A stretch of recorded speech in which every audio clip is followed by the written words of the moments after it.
y el mío de Humedales en Red. Les damos la bienvenida a todos. Yo soy Marina Lemos, estoy a cargo de la plataforma desde hace menos de un año. A lo mejor antes ustedes habían articulado con Adriana Anzolín, algunos, bueno, ella me delegó esta responsabilidad. La verdad que estoy muy contenta, me encanta el trabajo en territorio, me encanta relacionarme con las organizaciones y poder el equipo ayudar para que se conozcan las problemáticas y podamos actuar. Así que, bueno, voy cediendo la palabra. Muy buenos días, yo soy de Gualeguaychú, Entre Ríos, pertenezco a Salvemos el Río Gualeguaychú y trabajo en defensa de la ecología y el medio ambiente desde el 99. Buenos días, mi nombre es Julieta Bernabé, yo soy de Rosario, pertenezco a Multisectorial Humedales y bueno, venimos básicamente para conocernos entre todos. Buenos días, soy Fernanda del Carlo de Salvemos Humedales y Constitución. Bueno, hola, mi nombre es Graciela, formo parte de Asociación Patrimonio Natural, es una ONG que trabaja en Pilar.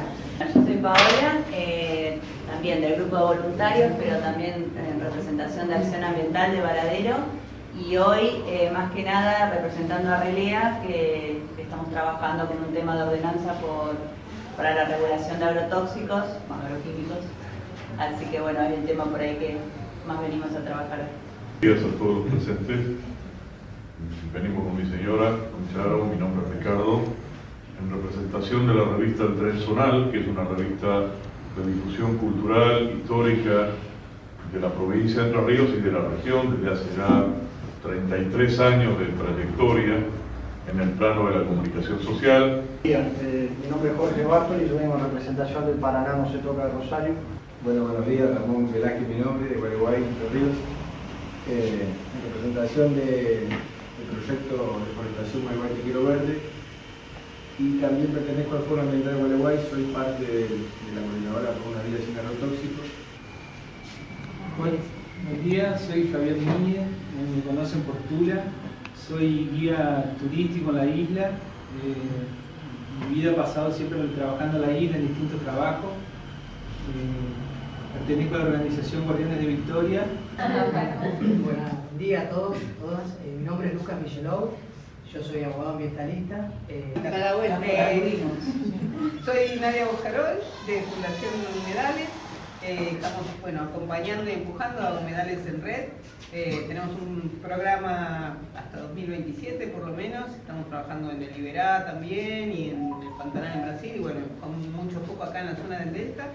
Y bueno, celebramos, a muchos los conozco de otros espacios, por la ley de humedales, por ejemplo, de sus grupos, pero bueno, celebramos poder estar de nuevo juntos, cara a cara de alguna manera, y viendo que no estamos solos en nuestra problemática, sino que entre todos podemos generar sinergias y enseñarnos de nuestras experiencias. Así que gracias, Marina, por la convocatoria. Bueno, los voy a invitar a pasar al salón porque ya estamos sobre la hora. Ya está Martín con nosotros, así que después se va a enterar de quiénes son ustedes. Pobre Martín. Pero bueno, así podemos arrancar y vamos cumpliendo los horarios. Van a tener un trabajito muy libre, pero en el mapa que yo les comenté que está afuera hay unos cartoncitos para que ustedes puedan pegar y sumar los impactos que aún no estén agregados en ese mapa, que lo vamos a ver después del almuerzo. Bien, lo primero, hay ciertas tendencias que están pasando afortunadamente hoy a nivel general y que no funcionan. Yo me paro desde el área de la ciencia, desde el área científica. Realmente eso es lo que sé hacer, eso es lo que hago. Ahora, hoy los científicos deben tener, al menos mi criterio, un poco también de activistas, y del mismo modo los activistas deben tener algo de científico. Insisto, mi punto de vista, lo podemos discutir después. ¿Por qué es importante esto? Podemos intentar desarrollar un poco a lo largo de la presentación. Pero la fusión de las dos competencias, dejando en claro cuál es la que cada uno domina, por supuesto, yo creo que es clave en función de la lucha que se está dando o lo que pretendemos como objetivos finales de lograr. Entonces el título de la presentación es simplemente los 8 pasos necesarios para afirmar lo que afirmamos.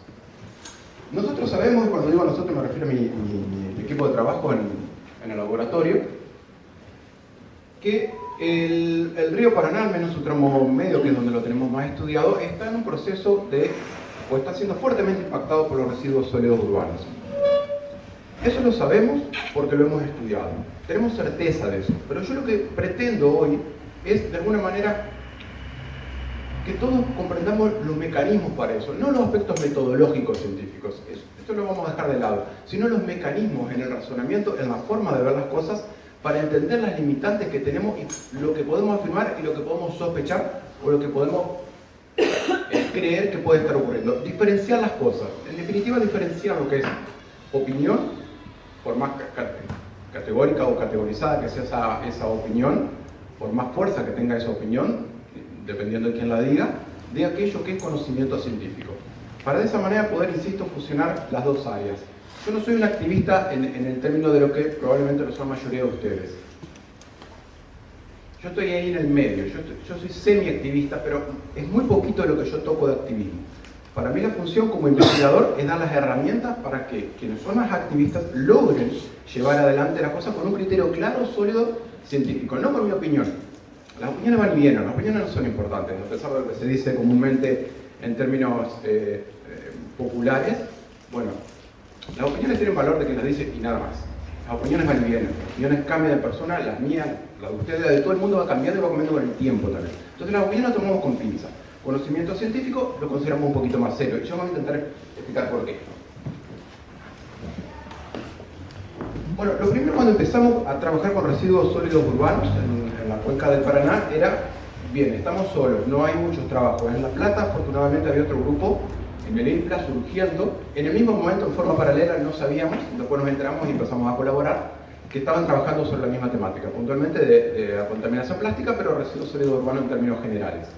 Entonces, el razonamiento que nosotros hicimos primariamente fue, tenemos que determinar cuál es el contexto histórico, el contexto geográfico en donde estamos parados, es decir, la situación del problema, comprender la situación del problema, considerando un concepto, y yo lo quise poner en claro, que es lo que ocurre muchas veces en el ámbito de las investigaciones, lo que le llamamos colonización científica. Hay muchas otras formas de mencionarlo. Yo escribí con un colega alemán un artículo sobre eso justamente, hablando de las influencias de los países centrales, Europa Occidental, Estados Unidos, etc., sobre las demás regiones del planeta en cuanto a cómo nos van guiando nuestras investigaciones, cómo nos van presionando, sin necesidad siquiera de mandar un mail diciéndolo, no es necesario, la estructura del sistema nos lleva a ir por ese lado. ¿Por qué? Porque da más premio, da más ganancias, no en términos monetarios, sino en términos de reconocimiento internacional. Entonces, la siguiente, por favor. Lo primero era intentar saber dónde estamos parados y cómo evitar ese tipo de influencias, que muchas veces no nos damos cuenta y la estamos reproduciendo a diario en el laboratorio.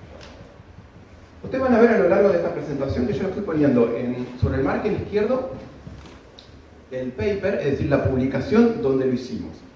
Lo puse sobre el margen en vertical justamente para que no se lea, simplemente para que lo tengan presente que eso está. ¿Y por qué me importa eso? Me importa muchísimo eso y nos debería importar a todos eso, porque eso es el conocimiento científico validado. Eso ha pasado por las mismas estructuras que cualquier estudio que lo firme Oxford o Yale o de donde sea. Exactamente por las mismas y a los mismos tipos de revistas. Es decir, no nos estamos, lo que vamos a firmar acá, a partir de esos trabajos que hicimos, no está en menor categoría de ninguna de esas otras afirmaciones que pueden salir en titulares, en diarios, etc. La primera idea de esto era simplemente saber en dónde estábamos parados, cuántos estudios había en el mundo sobre este tipo de temáticas, cuáles eran los países que más lo desarrollaban, a qué hacían hincapié, y cuáles eran en Latinoamérica los países que empezábamos a trabajar en esas temáticas, cuáles eran los que venían trabajando en esas temáticas, y cuál era el desarrollo que se había logrado, y sobre todo dónde se focalizaban los problemas. Muchas cosas concluimos de eso, pero ahora el punto no es el número total de conclusiones, sino una en particular, que es lo que ustedes habrán escuchado nombrar muchas veces, el tema de los microplásticos. Microplásticos son tope. Yo pongo microplástico en un título y lo publico, porque está de moda, está ahí pegando fuertísimo. Eso es un hot topic, que se le llama en ciencia. Eso vende. En ciencia eso vende. Ahora, ¿es el problema que primariamente nos debe motivar a nosotros, esa era la pregunta que nos empezamos a hacer. Les adelanto la respuesta. Nosotros tenemos problemas distintos a los que tienen los ríos europeos o a los que tienen algunos ríos norteamericanos. Ellos también tienen problemas de contaminación por plástico, por eso que hablan tanto del microplástico. Ese es su punto principal, el microplástico. El nuestro es todavía el macroplástico, es decir, lo que vemos. Plástico grande, las bolsas, las botellas, todo lo que se ve.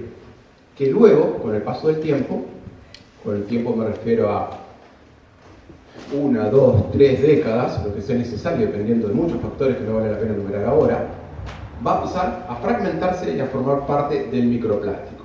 Pero la ventaja del macro, de lo más grande, es que por lo menos hoy lo podemos ver y lo podemos remover. A diferencia de los micros, que una vez que están en el ambiente, no hay manera de quitárselos del encima. Siguiente, por favor. El segundo punto. Observación directa, ser cauto y ser meticuloso. Una vez decidido la temática, una vez que consideramos la posición a nivel global que Argentina y esta parte del globo en la que estamos inmersos está teniendo respecto a la problemática de residuos sólidos urbanos, empezamos a hacer salidas de campo. Eso que ustedes tendrán muchas más salidas que yo en ese sentido. Nosotros empezamos a hacer con el fin de tener una evaluación primero observacional, simplemente mirar, lo más simple del mundo, pero no siempre viene hecho al menos por parte de investigadores y de científicos. Salir al campo y mirar. Siguiente, por favor. Y lo hacemos de la forma más simple, barata y de menor impacto posible. Usamos kayak, nada más que eso. Eso es suficiente.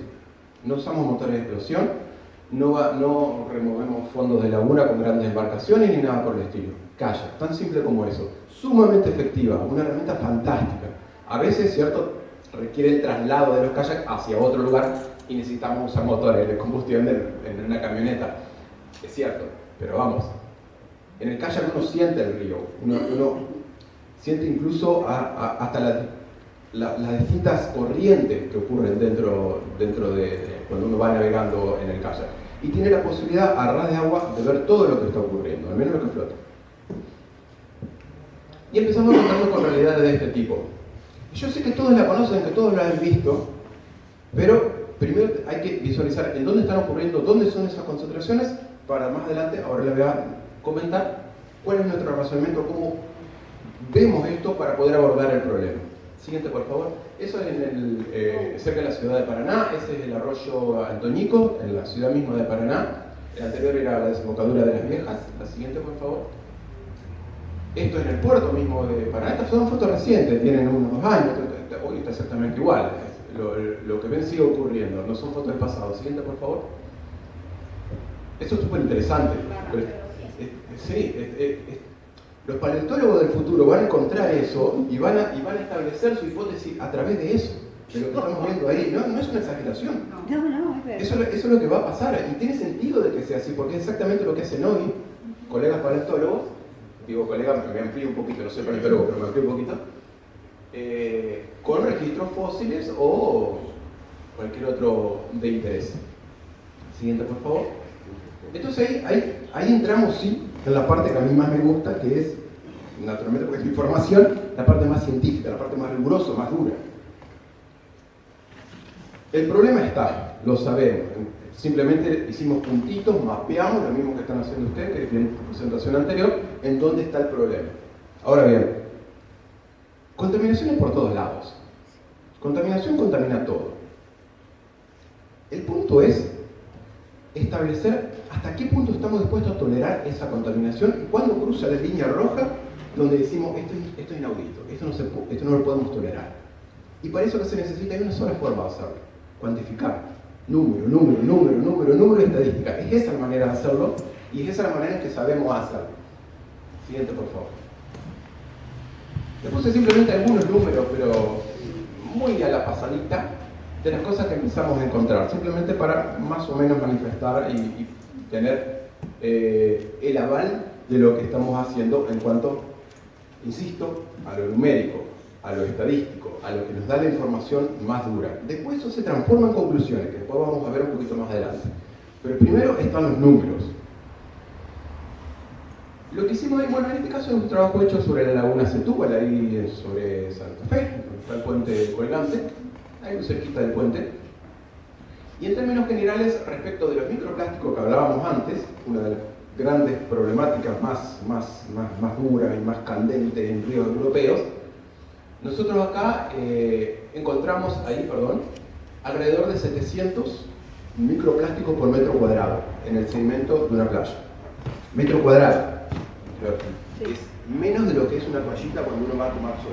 Menos de eso, 700 partículas que están ahí que no deben estar ahí. 700 partículas que no se pueden recuperar. ¿Habrán leído alguna vez las tecnologías que limpian la arena, bla, bla, bla? Nada de eso funciona, al menos no con los presupuestos que podemos manejar. Eso no se recupera, eso no se puede quitar. En el mejor de los casos viene una creciente cuando venga y lavará esos sedimentos y junto con eso los microplásticos que van a ir al Río de la Plata y posteriormente al Atlántico. Eso no, simplemente cambia de lugar. Eso no se va a limpiar, eso va a estar así por las próximas generaciones. Y lo que hoy es macroplástico va a ser el microplástico, insisto, de las subsiguientes generaciones. Eso es lo que estamos haciendo hoy. En cuanto a los macroplásticos, los más grandes que hablábamos antes, en términos generales encontramos alrededor de 90 por 100 metros cuadrados, es decir, 10 por 10. Dicho de otra manera, 0.9 macroplásticos por metro cuadrado. Es una barbaridad. Quiere decir que en cada paso que uno da, está pisando un plástico. Literalmente. Es que no estoy exagerando nada, es así lo que estamos encontrando. Y yo sé que ustedes lo habrán visto, estoy seguro de eso. Pero hay que ponerle número, porque sin el número no podemos hacer comparaciones con otros ríos, con otras partes del mundo y poder tener una idea clara de la situación en la que estamos viviendo. Es por eso de mi insistencia en cuanto a lo numérico, en cuanto a tener el aval, la rigidez científica, para poder después sí pasar esos números a quienes son más activistas, a quienes tienen esa habilidad que nosotros no tenemos. Siguiente, por favor. El microplástico no, es decir, ya es algo que no tiene una solución, no se puede. Te van a decir que sí, pero no la tienen. Ya es parte del ecosistema planetario, entonces. Sí, eso es parte y va a ser por muchos años más. Como si fuera un cáncer en nuestro organismo. Sí, lo podés equiparar, más allá de salvando algunos aspectos. El punto es, esto es una línea de tiempo. Uno tiene la sensación de que se toma conciencia y que el tema de los plásticos por ponerlo en un residuo separado. Es una acción que la aplaudo, me parece maravillosa, pero vamos, es mínimo, es mínimo. La tendencia de las curvas son de producción de plástico de los países primarios, productores de plástico, China, Estados Unidos, Inglaterra, creo que estaba por ahí Alemania, Francia, no recuerdo. Esos son los países centrales. Ellos están aumentando su producción de plásticos de un solo uso. O sea, a la mierda con lo que te dijeron de que estamos mejorando. No estamos mejorando nada. Es así. Y son esos, vuelvo a esos países. Es bajar el consumo, es una hipocresía. El consumo de plástico, de no producir más plástico. Esa sería. Pero a lo que iba es que el microplástico tiene un estudio ya en una línea de tiempo de qué es lo que está sucediendo con ese microplástico en el ecosistema, cómo va. Porque, por ejemplo, hay bichitos que consumen el plástico y qué. En 2 o 3 días pues lo vamos a ver eso. De hecho viene esto.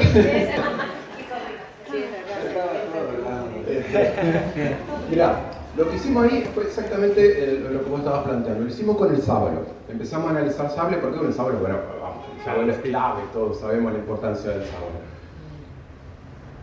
Respecto de los ejemplares que abrimos, voy a hacer una salvedad acá, no pescamos. Está en mi compu que sigue.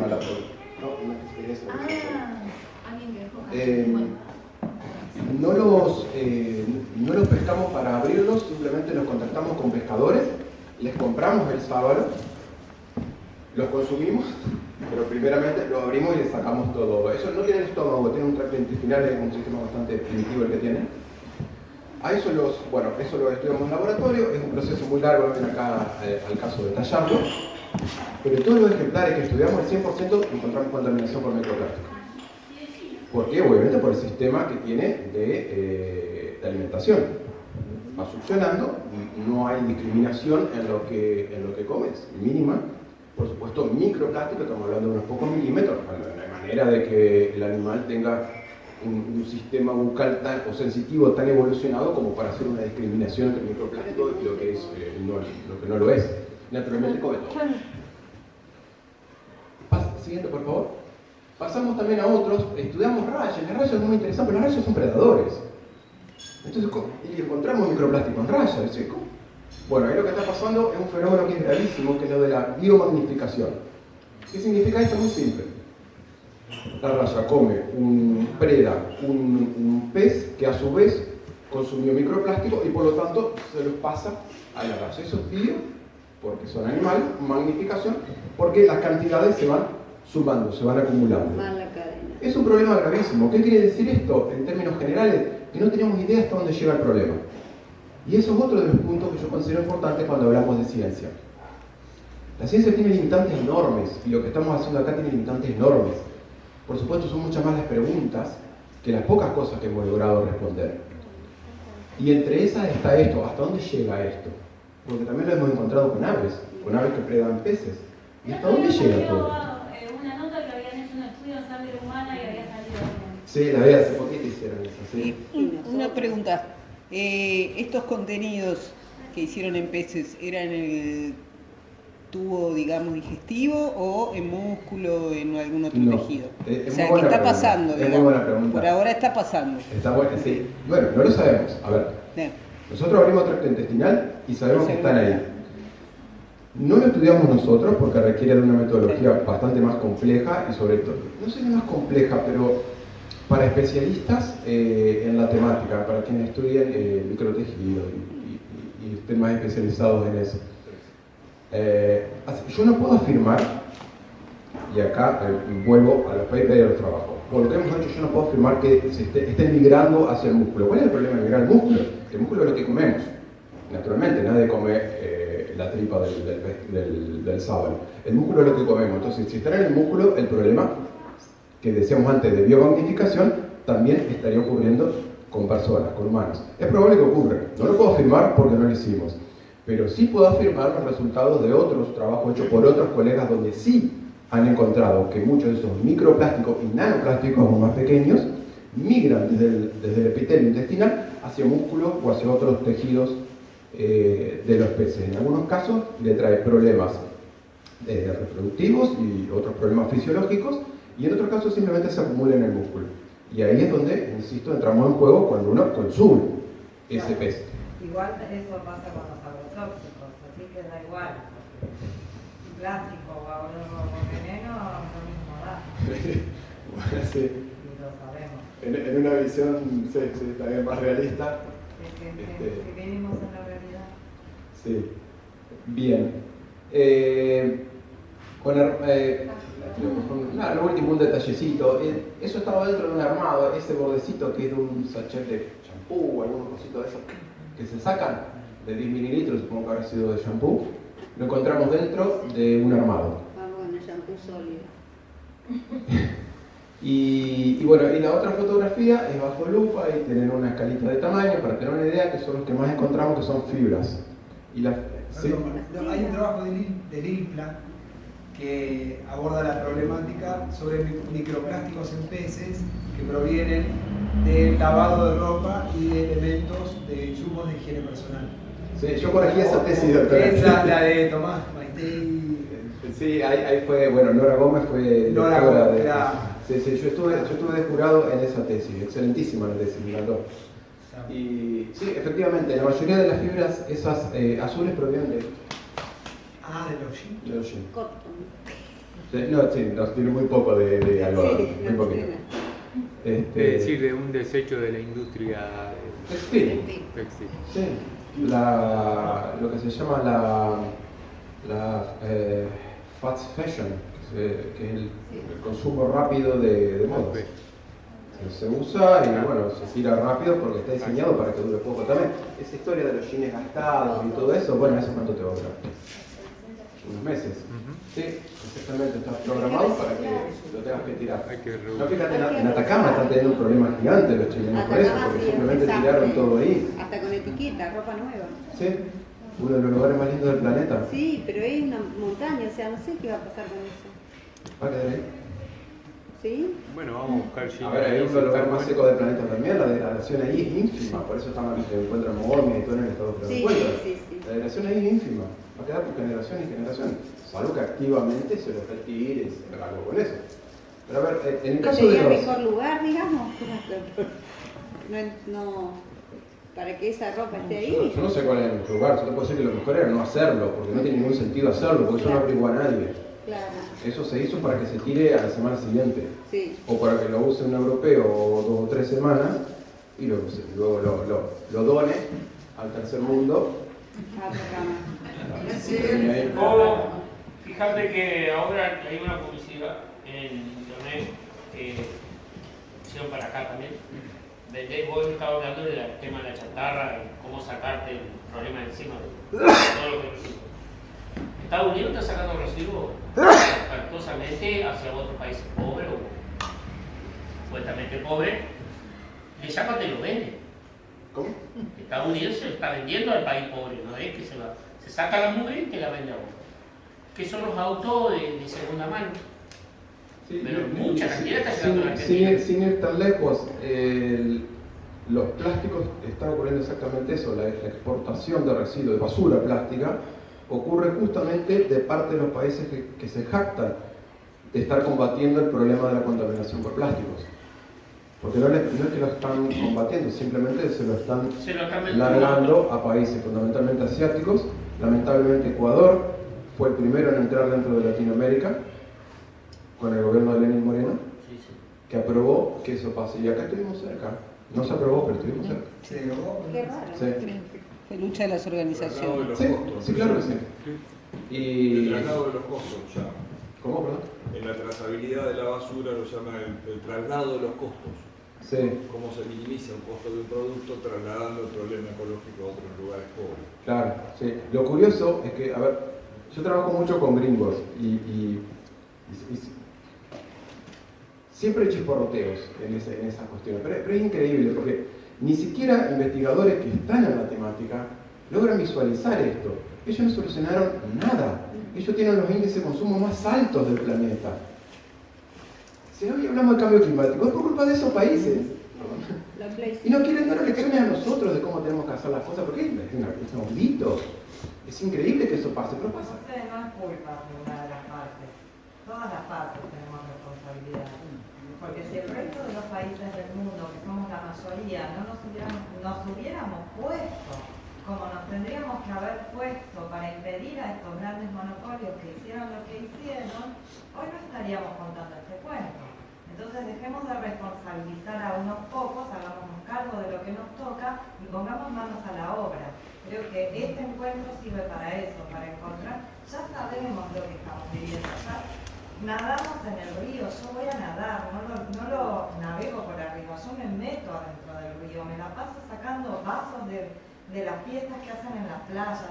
Soy víctima de la playa alta que hicieron acá, que devastaron un monte natural que había, que era hermoso, lo limpiaron, lo llenaron de arena, inundaron durante un año entero la playa de al lado, porque eso fue un desastre. Ahora entonces, como no había agua, había bastante y era puro barro, entonces para que la gente pueda ir a meterse al agua un poco más limpia, cercaron un pedazo del agua para que no te embarres, llenaron de arena.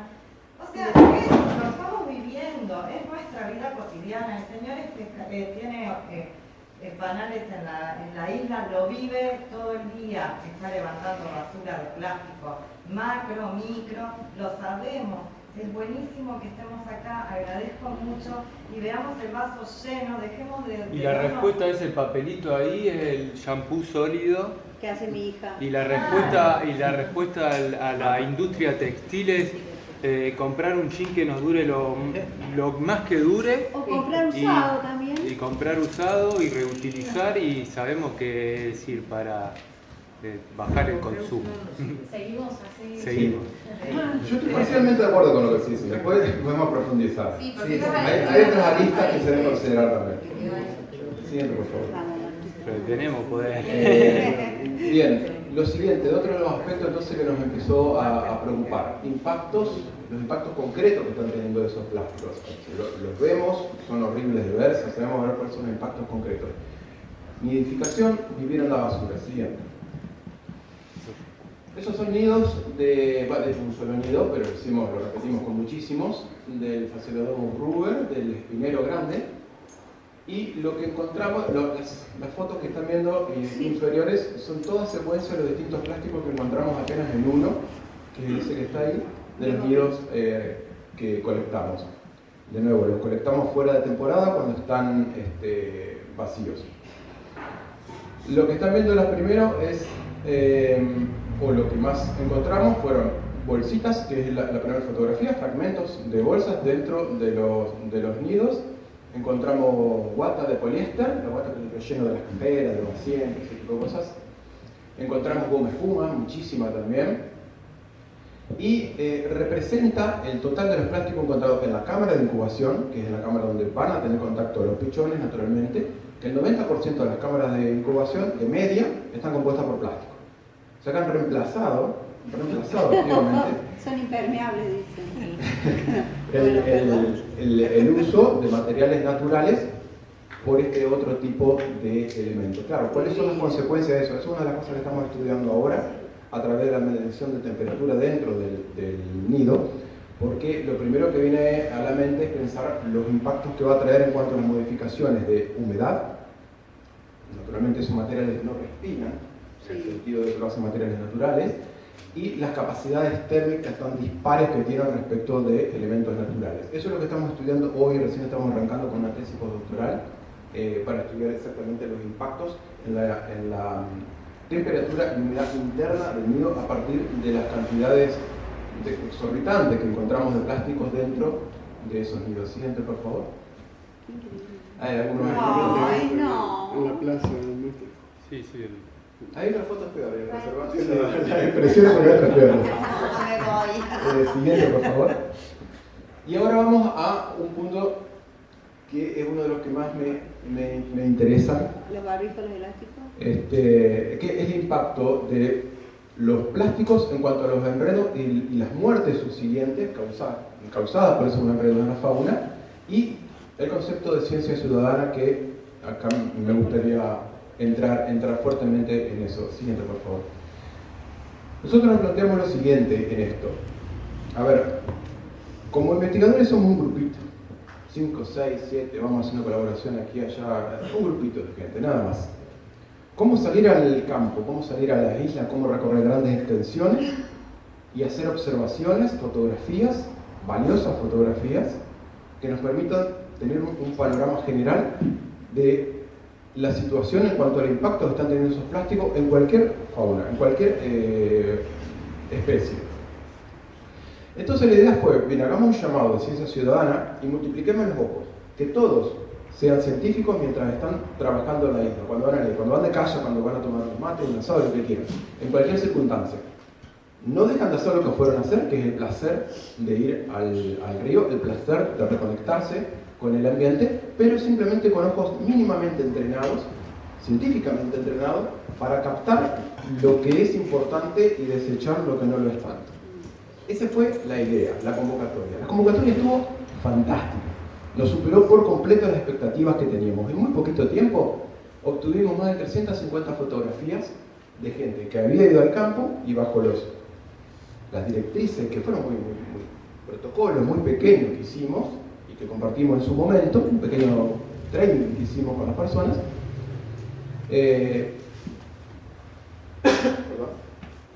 nos dieron o nos posibilitaron, insisto, expandir los ojos y estar en todos esos lugares donde cada una de esas personas estuvieron.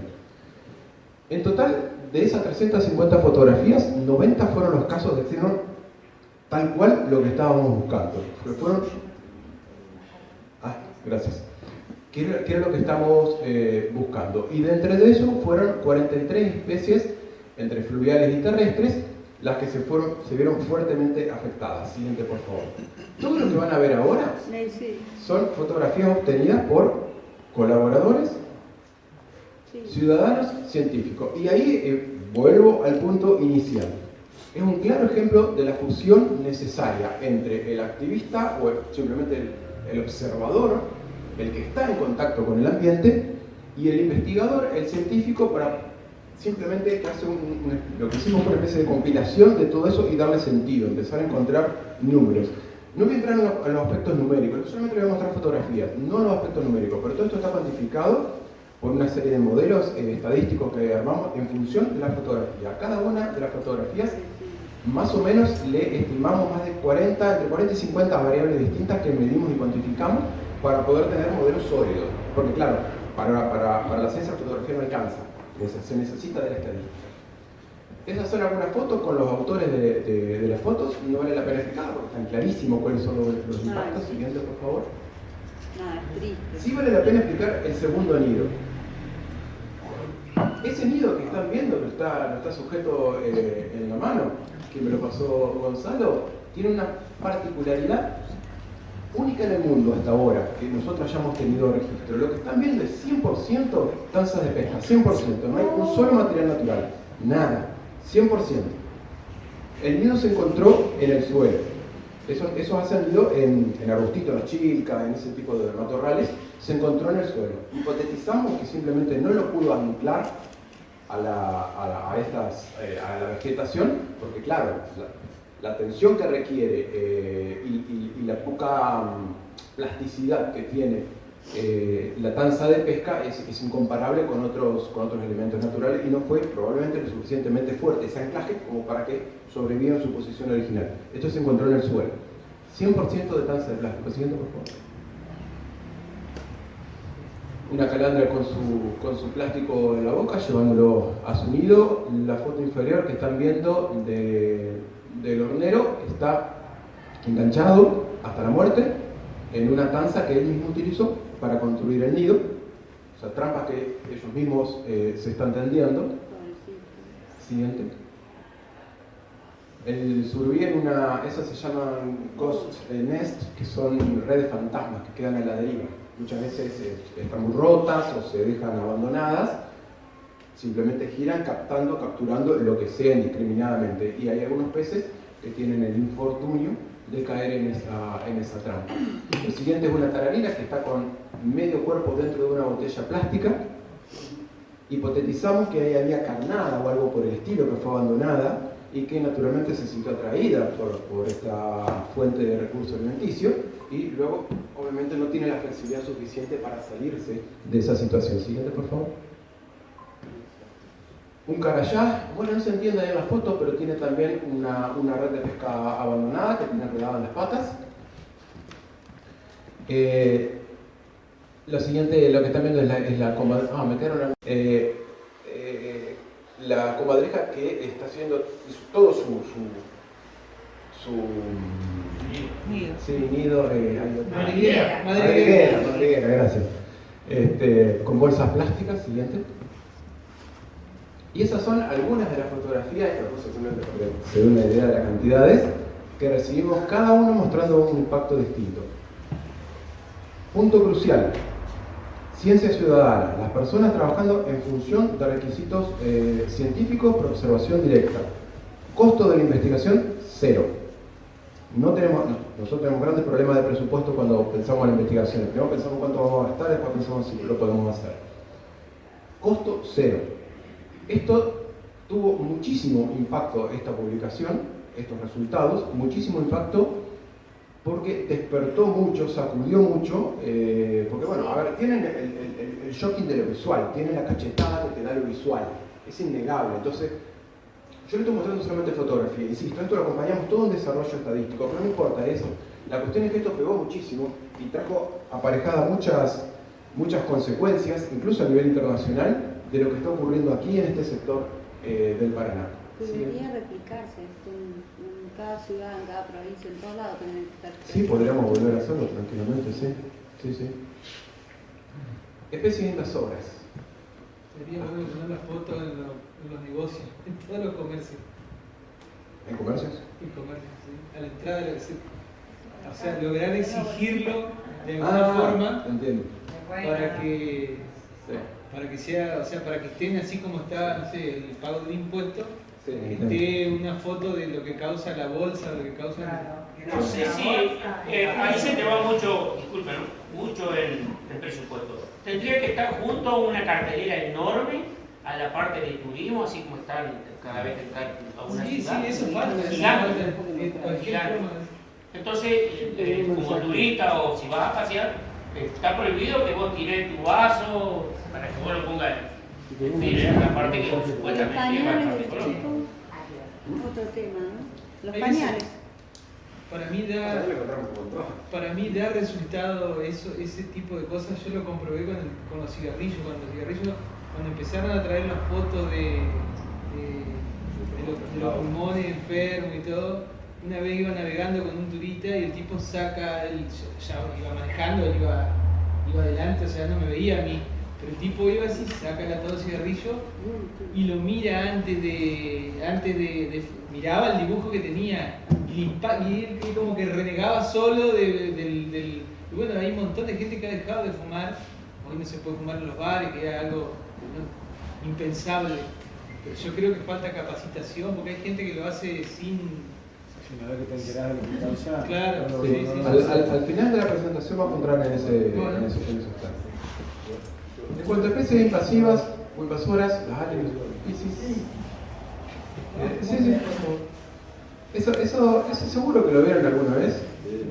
La Limnoperna fortunae, el mejillón dorado, es una especie asiática que viene a través del agua de lastre de los buques.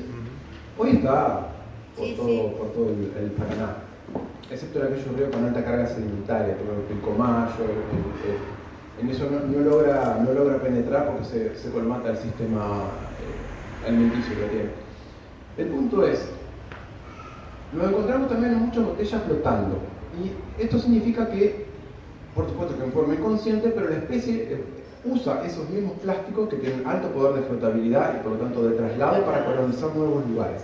Esa es una de las cuestiones que está pasando. Eso ha sido registrado con otras especies en otras partes del mundo que se aprovechan justamente, insisto, de esta alta capacidad de traslación que tiene, de transporte en corriente que tienen los plásticos, para llegar a lugares que quizás llegaría de otra manera, pero demoraría un poco más en hacerlo. Siguiente, por favor. Es como el tren bala. Sí, es como tomar su bondi, sí. Y voy sin gasto energético. Los primeros responsables, y entramos en las cuestiones que ya un poquito acá empezaron a surgir. Compañías y marcas comerciales. Siguiente. Acá va a haber opiniones dispares. Y ya acá sí nos salimos de lo que mostraba antes, que es conocimiento científico, el conocimiento que está avalado por otros pares, que pasó por todas las instancias y las rigurosidades necesarias para que sea aceptado por la comunidad científica, que por supuesto no está escrito a piedra, nada está escrito en piedra, pero que nos da un cierto aval como para decir que podemos afirmar lo que afirmamos y tenemos el respaldo para hacerlo. Nos salimos ahí, en ese aspecto nos salimos al campo de las opiniones. Ahora sí vamos a ingresar al campo de las opiniones, pero a partir de ciertos números. Esto lo creó la fundación Breakers Plastic, creo que se llama, no me acuerdo exactamente el nombre, la anterior. Y lo que mete es el podio de las empresas más contaminantes del planeta en cuanto a residuos. ¿Qué significa esto? Plásticos. Plásticos, bien la aclaración, plásticos. ¿Qué significa esto? Que de todos los estudios que se han hecho en el planeta respecto de macroplásticos hechos por investigadores, por ONG, por público en general, etcétera, que se ha compilado y se ha recopilado las marcas que están presentes, estas son las marcas que dominan. El primer puesto, por supuesto, lo lleva Coca-Cola. Y ahí vamos a entrar, por ahí fue que me había planteado la pregunta, pero que vamos a plantearnos cuál es la responsabilidad que se tiene sobre esto como consumidor y empresa. La secundan Nestlé, PepsiCo Manila, que acá no es muy conocida, en Filipinas, y Unilever. Todas grandes corporaciones, Estados Unidos, Suiza, Filipinas, Inglaterra. Unilever sumalo a Gualeguaychú, primero allá arriba. ¿Cómo, perdón? Unilever lo tenés en Gualeguaychú, inmenso. Ah, bueno. Eso a nivel global. Siguiente, por favor. Este es el ranking local que hemos hecho. Sigue siendo Coca-Cola, pero ahora se suma Arcor como segundo puesto y Terrabusi. Eso es lo que hemos encontrado acá. Esto sí, esto no me lo estoy inventando. Esto lo hicimos registro por registro de todo. Hablamos de miles y miles y miles de artículos registrados y fotografiados donde se puede comprobar que lo que estamos diciendo es cierto. No lo estamos inventando, no es nuestro parecer, no es lo que sospechamos. Cierto, lo tenemos medido. Ahora bien, ¿cuál es el punto crucial de esto? Esto se llama responsabilidad empresarial o responsabilidad compartida, se le ha dado varias extendida, exactamente, se le ha dado varias de esas cuestiones. Los plásticos tienen una gran ventaja como polutantes, si se le puede decir que es ventajoso un polutante, pero la tienen. Y que a diferencia de un agroquímico, el agroquímico no puede ver las consecuencias de ese agroquímico. Pero yo levanto el plástico y la marca está. Y ese es el gran error que están cometiendo hoy estas compañías. La marca está, lo podemos registrar, sabemos el origen, se puede determinar cuál fue la planta que lo envasó, se puede determinar cuál es la marca que lo fabrica, hasta se puede determinar de dónde viene el plástico que contiene el objeto o el producto que fue consumido. El macroplástico estamos hablando. De plástico, siempre de plástico. Bueno, en botella de vidrio también es posible. Eso es una gran ventaja, ¿no? Una gran ventaja, porque nosotros ahí sí podemos poner el dedo acusador. Y la pregunta es ¿por qué no? Si yo voy caminando por el río y levanto una botella que dice Coca-Cola, ¿por qué tengo que estar pensando, no, que el consumidor, la responsabilidad? No, la bola. Dice Coca-Cola o no dice Coca-Cola. Dice Coca-Cola, es de ellos. Sí. Tan simple como eso, es sentido común. Es que el sentido común es no salirnos de lo obvio. Coca-Cola ha creado, junto con otras compañías, ha creado ONGs, financia ONGs, con la idea de que es el ciudadano el que tiene que ser responsable de lo que consume. No es así. Son ellos los responsables de lo que estamos consumiendo. Nosotros lo seremos en algún grado, y yo no me estoy quitando responsabilidades de todo tipo. Algunas responsabilidades tenemos, sí, claro que las tenemos, pero vamos, comparado con lo que lo están haciendo, lo están fabricando, nuestra responsabilidad es secundaria en ese aspecto, y no puede ser visto, por lo menos yo no puedo verlo de otra forma.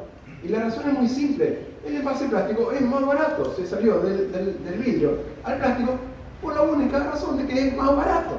¿Quién tomó esa decisión? Ellos tomaron esa decisión. ¿Quién pagó las consecuencias? Nosotros. Ni siquiera sus hijos, porque ellos tienen sus propios lugares donde estar, sus propios lugares de residencia y sus propios lugares donde vacacionar. Ellos no tienen esos problemas, lo tenemos nosotros. Entonces, ¿por qué tenemos que estar mirando tanto no, la responsabilidad del ciudadano? Sí, también tenemos responsabilidad, no digo que no la tenemos. El tema es Pero que comparado con eso, ellos son gente ilustrada. Son gente ilustrada. Ninguno es analfabeto. Yo al pibe de mi barrio que va a comprar el negocio, ¿cómo le explico este tema? Entonces la responsabilidad, a lo que me refiero es que vos tenés razón, yo entiendo que tenés razón. Opino que tenés razón. Ellos saben lo que hacen. El pibe de mi barrio que aparte va a juntar las cosas naturales. No hay forma de explicarle. Entonces la responsabilidad es de ellos. ¿quiénes ellos? Doctor. Totalmente de acuerdo. Hay otra cuestión que tenemos acá, problemas muy locales que tenemos con el tema del manejo de residuos de los recolectores informales. A ver, yo sé que por ahí se desparrama un poco, se tira. A una persona que como el caballo ajedrez come morfado, come salteado, no se le puede pedir conciencia mental. Porque eso viene de secundarísimo modo, viene a lo último. No morfa, no se le puede pedir eso. Pero esto sí. Y por eso yo creo que es ahí donde hay que apuntar. Yo sé, a ver, esto tiene y tiene una traza legal eso, porque plástico, Coca-Cola. En algún futuro esto habría que hacer esa traza. Se van a dar cuenta y van a hacer etiquetas que se borran con el tiempo. No me extrañaría que tengan un recurso por el estilo, pero hoy no lo hacen. Y hoy se puede ver. Incluso las formas de las botellas son características. Ahora bien,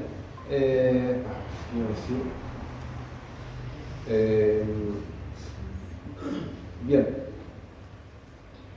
yo no soy naif, no es que no me dé cuenta que estas compañías tienen ingresos que son más grandes que el Producto Bruto de un país. Yo lo sé a eso, claro que lo sé. Son más poderosas que una nación. Y esto no es una fantasía, son más poderosas que una nación. Hace que tomen las naciones, o ciertas naciones tomen decisiones en función de esas compañías. Entonces, ¿cómo lograr ese cambio? Bueno, yo sé que nosotros acá no lo vamos a lograr.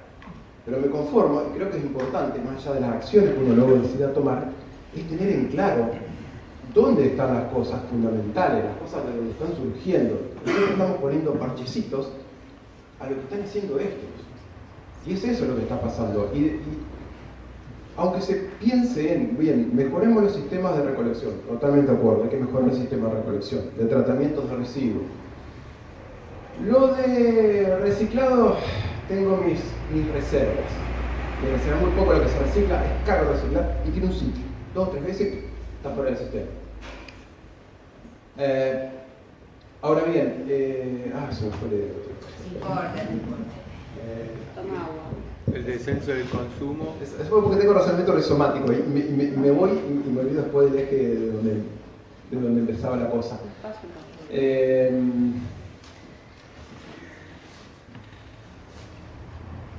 Bien, no, decía, sí, yo me acordé.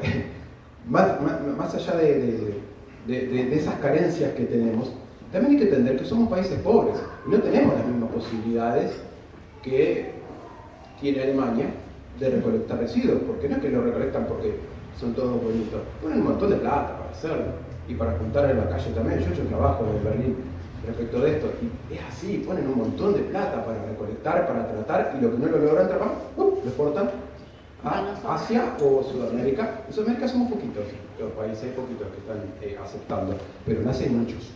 Desde que China en 2017-18 dejó de aceptarlos, todo ese caudal de basura tenía que entrar en algún lado. El razonamiento de esos países no fue, bueno, vamos a tratarlo, no, fue busquemos otros socios en donde llevarlo. Y eso fue lo que hicieron. Si lo abierto sería. Sí, basurales. Ghana es un país, saliendo de Asia, Ghana es un país de la África subsahariana.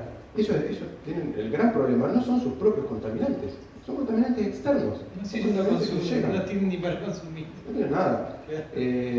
Incluso lo hacen también con basura electrónica, donde se puede ver, si uno levanta el objeto, puede leer la procedencia que está puesto, porque en su momento, claro, perteneció a una universidad o algo por el estilo, todavía está el sellito. Y llega ahí. Y bien, y como colofón de esto, decimos al principio los 8 pasos necesarios para afirmar lo que afirmamos, surgen las 1000, las 10.000 preguntas que revelan la magnitud de nuestra ignorancia como científicos y como ciudadanos. Siguiente, por favor. Y ahí simplemente puse algunas generales de las cosas que, tanto locales como más globales, que nos llegan a la mente o que se surgen a partir de lo que investigamos y de preguntas que nos hacemos. Las fuentes principales de los residuos, posibilidades que haya de limpiar el micro o el macroplástico significativamente en el río, cómo evitar que este ingrese o al menos minimizar el ingreso. ¿Hay posibilidad de hacerlo? Sí, claro que las hay. Por lo que yo hablaba antes de las marcas, no estoy intentando dar un discurso tan... Yo soy pesimista por naturaleza, pero no quiero que sean todos también de la misma manera. Y no les estoy diciendo con eso que no hay forma, hay 1000 cosas que se pueden hacer como puntos intermedios, sin llegar a esa escala, sin llegar a la cabeza del problema, pero se pueden hacer muchas cosas. Y sí, lo de una mejor gestión y manejo de los residuos sólidos urbanos, por supuesto que se puede hacer a nivel local, municipal, regional, nacional, continental, etc. Se puede hacer eso. Nos preguntamos cuáles son los polímeros y dentro de eso los aditivos, porque prácticamente está solo, está plagado de aditivos justamente para darle las características comerciales deseables. ¿Cuáles son los peligrosos para la fauna? ¿Cuál es el rol de la acción ciudadana? Que bastante hablamos ya aquí. Hace poquito la Asamblea de Naciones Unidas para el Medio Ambiente en Nairobi acordó la creación del primer tratado internacional contra la contaminación por plástico, lo habrán visto en los diarios. Hace muy poquito ocurrió esto. De nuevo, fiel a mi personalidad, ocurrirá lo mismo que pasó con este nuevo tratado que se está haciendo, lo que está pasando hoy con el acuerdo sobre el clima en París, que no está avanzando prácticamente nada, es decir, se llegó a reducir un 0,3% en los últimos años, cuando la meta es reducir 2 grados centígrados respecto a los valores previos a la era industrial. Estamos lejísimos de lograrlo. Entre medio se va a Estados Unidos con Trump, vuelve a Estados Unidos con esto que tenemos de Biden como presidente. Ni siquiera hay acuerdo dentro de la nación más contaminante del planeta. Porque digan lo que digan, ellos, China y países europeos, son los más contaminantes del planeta, aunque parezcan no, pero sí, en gases de efecto invernadero sin duda que lo son. No le vamos a estar echando la culpa a África. No consumen nada. No hay ningún carboncito para cocinar y no mucho más de eso. Entonces va a pasar lo mismo con esto, es decir, estas instituciones que... Yo estoy muy contento con que haya ocurrido eso. ¿No estaba el convenio de Yakarta o había un acuerdo internacional de Yakarta sobre basura plástica donde se comprometían, a lo mejor fue preliminar y no en el marco de Naciones Unidas? Es preliminar, sí. Pero tampoco pasó nada. Esto es muy reciente. Una vez me preguntaron de la agencia TELA, me llamaron por esto. Y yo tengo que ser un poco... En este ámbito yo puedo decir lo que pienso, en esos otros ámbitos tengo que disfrazar un poquito las cosas, tengo que ser un poquito más optimista. Y sí, está bueno que ocurra, sí, yo creo que está bueno que ocurra, claro que está bueno. Ahora, la gestión anterior del Tratado de París, no parece muy exitosa en su campaña. Es decir, ni siquiera ratifican los países año a año, la mitad no lo ratifica el tratado. Y los adelantos concretos que se han hecho son ínfimos, prácticamente irrisorios. En el mismo momento que todo esto ocurre, si hay condiciones ideales en el planeta, al menos para esos países. Ahora, hay una guerra en Ucrania y al carajo con todo esto. Esto pasa un quinto, sexto, último plano, no le importa nada a nadie, porque tampoco se habla del impacto que tienen las guerras y de quién está produciendo las guerras en el mundo. Y no solamente estoy hablando de esto, estoy hablando de Irak, de Libia, etc. La lista sería muy larga tenemos otra mañana para mencionarlos todos. Bueno, y estas son las preguntas entonces, una local, insisto, y otras de índole internacional, que subyacen a todo esto, porque el plástico no escapa de la problemática de cambio climático, porque el plástico viene del petróleo, estamos hablando de lo mismo. Para producir plástico hay que contaminar en cuanto a los niveles de CO2, hay que elevarlos necesariamente. Entonces una cosa está bien de la mano con otra. Por eso que me da una cierta sospecha cuando pienso en el Acuerdo de París y en el de Nairobi. Bueno, ojalá no ocurra eso, ojalá tenga distinta cabida, se festejó mucho, yo estoy de acuerdo, sí, hay que festejar, está bien. Vamos a ver qué pasa después, o vamos a ver cuáles son los países que realmente toman compromisos con ese tipo de instancias.